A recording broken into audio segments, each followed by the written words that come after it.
Joey here, back with my second forecast video update for the day here at Caribbean Weather Dude YouTube channel. Up here, Wells, BC, 3,953 feet above sea level in my infinite chair of knowledge. Here to talk to you about the tornado threat on the Canadian prairies that will be happening on Wednesday, the 13th of August. Let's talk about it all. Let's go. There it is. This is bad news. My God. Right now. Anything can happen. I'll watch the video later. Hey man, if you wouldn't mind hitting like, share, subscribe, tell a friend, maybe become a channel member, help keep this channel afloat, help me keep in business here. I'd very much appreciate that. I do all this forecasting with the goodness of my heart, hoping that the world will reward me somehow, and it largely is. Thank you to everybody who is supporting me. Okay, let's get on with the details now. So we got our updated significant weather map for the prairies on Wednesday. As you can see, Area A could see some severe thunderstorms popping up in that. Not out of the question. If you have 2 centimeter hail, I like to say that's probably a severe thunderstorm making that. So everywhere from Edmonton, maybe Calgary, that general area of the prairies between Brandon, Dauphin, and all points west. That whole section, you are under thunderstorm threat. As you move into Area B, you're going to see those storms intensifying, getting stronger and stronger in that section there. Could see hail up to 4 centimeters. You're talking, some of these hailstones we're talking about now are getting ping pongs and golf ball size and bigger, especially when you get into Area C, where we're seeing 3 to 6 centimeter hail and that risk of a tornado, 50 to 70 millimeters of rain in that bomb. Wind gusts 100 to 110, Area C maybe even up to 120. So batten the hatches, everybody. Looks like Wilkie, Saskatchewan's in for a hit. I know Hank Vliestra is setting up to go filming. Hoping the best for you, Hank. Hope you get a good nader that we can show the world and brag about what a great storm chase we have on the Meteorological Report. That's because Hank appears on our podcast many Thursdays, often Thursday, 6:30 p.m. I generally start, 7 p.m. we begin recording the radio show here on the channel. Make sure you tune in. Frankie McDonald, Brandon Hauk, meteorologist Mark, and Hank, of course, Hank Vliestra, and people like Justin Ordell from Weather Center, Manitoba, on and on and on. Let's have a look at surface-based convective inhibition. Convective inhibition, how easy is it for convection to be achieved? How much can the clouds expand rapidly, grow tall?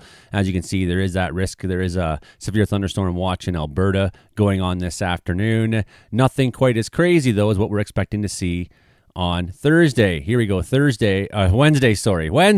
Here we are on Wednesday now. You can see that convective inhibition spewing up, going all the way down in the United States, spilling over into Saskatchewan, and then moving its way on out with the risk of isolated tornadoes in there. And there it peters out, central Saskatchewan, through the night. And then we see that convective inhibition pick back up. So you could see some thunderstorms last through the night. That moves through Manitoba and into Western Ontario by the time Friday comes. And we'll see what goes on for them for the weekend. That's a different story. Okay, I know this will be hard to tell what we're looking here at first, but this is...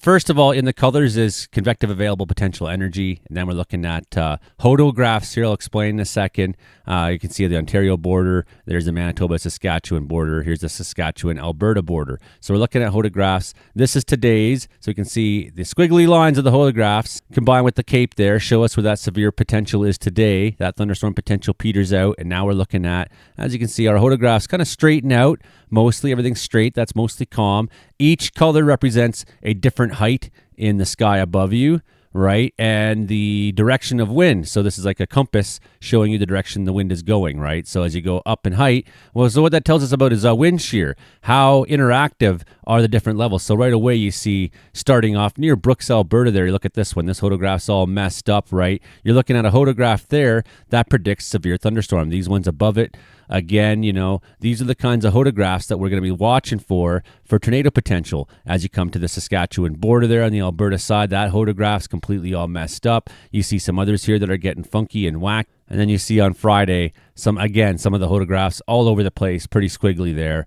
Is that the question? We have tornado potential in Manitoba as we come through this. Yeah, it's completely within the realm of reason. Convective available potential energy values here on the Canadian model. As you can see, very, very high on the Alberta side, southern Alberta today. That risk of severe thunderstorm this afternoon is continuing there. We can have a look quickly on radar before we go here just to see what's happening there at the moment. But that low digging in the central prairies, you can see it's like one large low pressure area as you come into the dawn hours. Are you going to see some lightning in the middle of the night? Possible. Same with down the North Thompson, Kamloops area. Could see some lightning early morning, dawn hours, or even starting at midnight the further west you are. Then we see our thunderstorm potential peak up quickly. I can see the high Cape values now showing up in southern Saskatchewan, places there that are in the reds there, up over 2,000 joules per kilogram, joules of energy. Some of that in BC as well. Could see a few thunderstorms errant in the Caribou and whatnot. Central BC, not really the story. It's the backside of this low where we might see our lightning here, but it's not really about us, this video. This video is really about this. It's about this Cape value. It's about this chance for a severe thunderstorm outbreak. You can see temperatures at 11 in the morning, BC time, that's noon their time, 28 in Swift Current, Saskatchewan, 30 in Medicine Hat, 30 Lethbridge, very, very warm. There's moisture moving through to work with. Moisture is going to collide with that warm air mass. That's dry. It's going to make for some epic thunderstorms. So you're already seeing at 11 a.m. ridiculous Cape values just pounding through the roof already in southern Alberta, in southern Saskatchewan. I really think that this sort of area here is the target zone that we saw on the top side of this isobar, more so than the bottom of it. The top of the low seems to be where they think that line is going to be kind of pushing up towards somehow. I'm not exactly clear on the movement of these. They might be slow moving. Some of them, depending where you are in the setup. So maybe in the middle of the setup, they might be moving slow. And as you're coming through the other side or the backside and front side, they may be moving different directions or different speeds. So that's one thing that we did notice with those photographs is that winds are going different directions. You can see how the low has that counterclockwise motion. You can see so on the front side, it's pulling air up from the south, pulling that warm air up in front to feed it. And it's pulling cool air down in behind it there. You can see 17s, 18s, mid to high teens in behind it. In Alberta as this begins to move through later in the day. We'll come back for a second and we'll look at a couple other graphs of this, but this just gives you an idea where our storms will be kind of packing, where they'll be petering out as we go through the evening hours. One more time, use the ECMWF model. Again, just looking at a couple errant storms this afternoon that could be strong in Alberta, mostly that concluding through the day, overnight storms, possibly lingering as the low is there. Could see some flashes in the night. Places like Red Deer could see a storm start to pop up there pretty early. Moving into, there's that sort of coming to Brooks, Alberta area to Medicine Hat area where storms are just above you. The low is sitting right on you, more or less. You can see storms starting to fire up around that low and now trying to form on the backside of it. Strong line of thunderstorms. Look at that by 2 o'clock in the afternoon coming into Saskatchewan. This is the one we're really concerned about, I'm pretty sure. Anything that can kind of get itself especially out in the open on its own. If it's just one great big mesoscale storm structure, then there may be less likelihood of tornadoes, but some of these guys that can form in behind, they might be the ones that give the surprises. Look at that, Rosetown, Bigger, Carrollburg, Kindersley, you're all in line for this large thunderstorm that's going to go on through the night. That one looks like it's moving pretty fast, so I would suggest that main thunderstorm, the main tornado threat, it could be one that's really moving, friends. So just be aware that thunderstorms may be moving in atypical fashions at atypical speeds, different ones moving different speeds in different directions depending where you are on this low. So don't just look at a storm and think you know what it's going to do. Pay extra attention. Things are going to be moving in weird, irregular ways. And then Thursday morning already, that's sitting in Manitoba, trying to make some weather there. And as we go on into the evening hours, strong thunderstorms through Manitoba. We'll be watching for that. That'll be our next talking point in here. And then by Friday, we're starting to see that now manifest itself closer into Ontario. That's where the story will lie for them next as the low comes centered over you. What that's going to mean is probably some rainfall for them. So rain accumulation, yes, between now and say, we'll go Saturday night. Much of Canada taking some rain. Looks like parts of Saskatchewan that have had some fire issues and parts of Manitoba are going to be really blessed. The coast of BC really needs it. You're going to be taking some rain as these lows kind of pile up and try to move on through. So we're back into an active pattern and anything could happen, friends. Oh yeah, one last thing. Let's find out. Looks like this afternoon, most of those thunderstorms that were going on in the Peace earlier have moved over to the Alberta side. Do seem to have some thunderstorms north of Cold Lake there in Alberta.